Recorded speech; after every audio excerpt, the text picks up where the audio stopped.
Every moment in life has the potential to be phenomenal.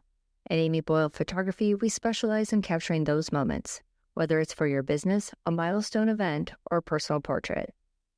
As the host of the Speaking of Phenomenal podcast, I know the power of storytelling, and I bring that same passion to my photography. Let's create images that celebrate who you are and what you stand for. Visit amyboylephotography.com to schedule your session today.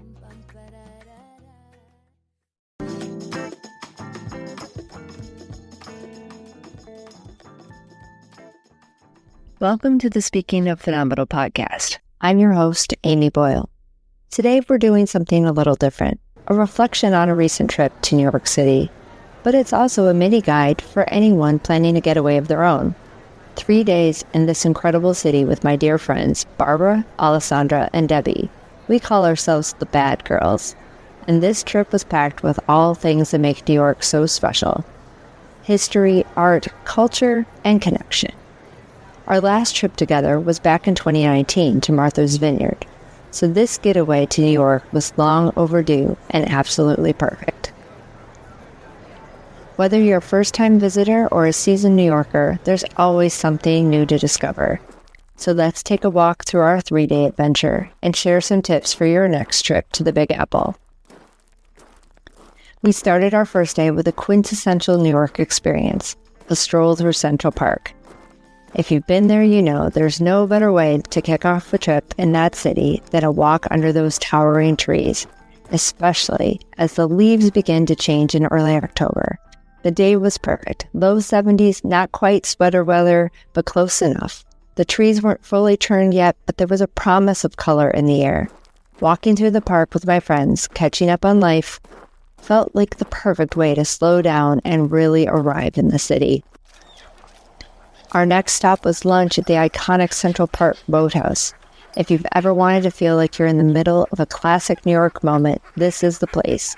Sitting by the water, watching the rowboats, hearing the gentle hum of the conversations around us.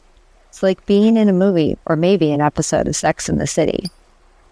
We spent a long lunch there soaking it all in, because in New York you can rush, or you can slow down and let the city come to you. After lunch, we made our way to the Metropolitan Museum of Art. The Met is massive, almost intimidating, but we had one thing in mind, the rooftop. We breezed through some of the galleries, stopping to admire a few pieces along the way, but the real highlight was waiting for us at the top. When you step onto that rooftop and look out over Central Park and the Manhattan skyline, it stops you in your tracks. We found a bench, had a drink, and just sat there, soaking in the view, the sunshine, and the moment. If you're planning a visit, make sure the rooftop is on your list. Trust me, it's one of those wow moments you don't want to miss. Day 2 started with a quiet morning in the New York Public Library.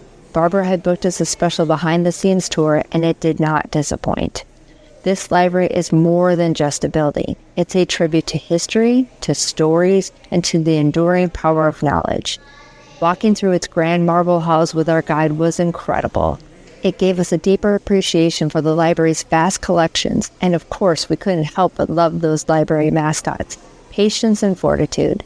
Those majestic lions at the entrance are not only iconic, but their names are so fitting for what the building represents. For anyone who loves history or literature, I can't recommend this tour enough. It's an experience that gives you a whole new perspective on the library and the city itself. But in my opinion, the real highlight of the second day, that evening we saw Suffs, the Tony Award-winning musical about the women's suffrage movement. Now, as we're heading into another critical election season, watching this powerful story unfold on stage felt more timely and necessary than ever. It wasn't just a musical, it was a reminder of how hard women have fought and continue to fight for their voices to be heard. Sitting in that theater with Barbara, Alessandra, and Debbie, I felt the weight of it all. The fight for women's rights, for equality, it's far from over. Watching those women on stage who were fierce, flawed, and so determined was a powerful moment for us all. It was inspiring, yes, but also a call to action. The upcoming election season matters, and so do our voices. On our final day, we wrapped up our trip with coffee at a little cafe near our hotel in Midtown. It was a chance to reflect on the past few days, talk about how much we had experienced, and how grateful we were that we took this time to be together. After we said our goodbyes, I took one last walk through Central Park. For me, a visit to New York isn't complete without stopping at Strawberry Fields, the memorial dedicated to John Lennon. And on this day, it felt especially significant. It was October 9th, what would have been John's 84th birthday. As I approached, I could hear music.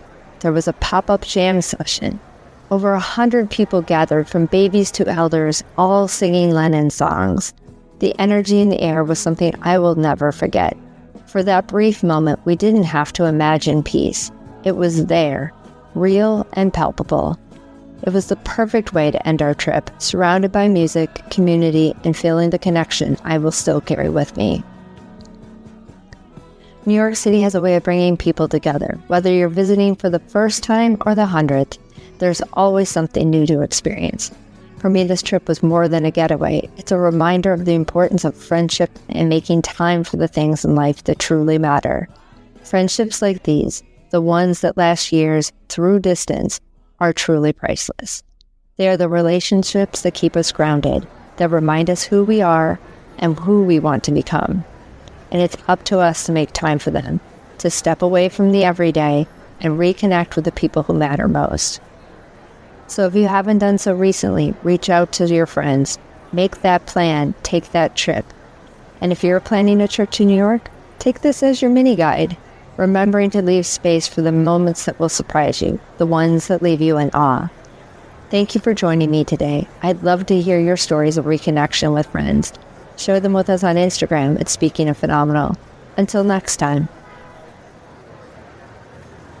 Thank you for joining us on this episode of Speaking of Phenomenal. Be sure to subscribe, rate, review, and even share the podcast, as well as stay tuned for more inspiring conversations.